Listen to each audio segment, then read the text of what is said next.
samsamটো হাই নহয়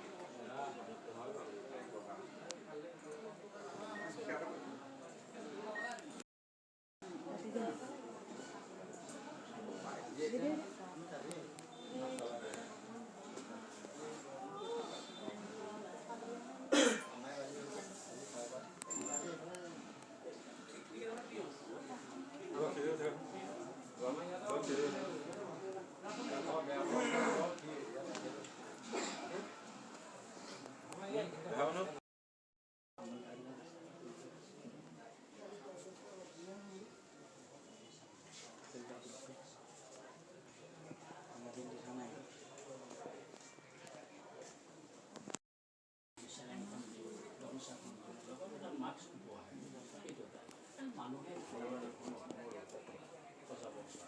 এই ব্যৱস্থাটোৰ যোগেদি ই উত্তম ঘটিছে যথেষ্ট আৰু যথেষ্ট শিকিবৰ কাৰণে ল'ৰা ছোৱালীয়ে শিকিছে আৰু তেতিয়াই চিন্তা কৰিছিল যে মুখা কেতিয়াও হেৰাই যাব গতিকে তেনেকুৱা চিন্তাৰ মাজত ৰাখি মুখাত মই 2017 চনত মোৰ প্ৰথমখন মুখাৰ এক্সিবিশ্যন মোৰ নহয় মুখাৰ প্ৰথম এক্সিবিশ্যন বিদেশত আৰু বিদেশত মুখাৰ এক্সিবিশ্যন হ'ল আৰু তাতে মানে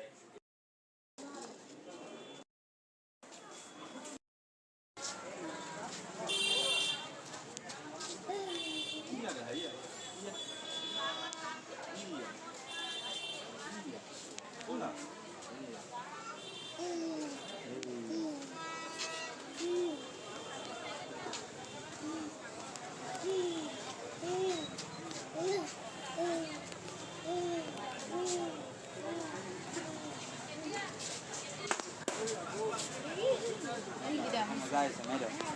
Huh?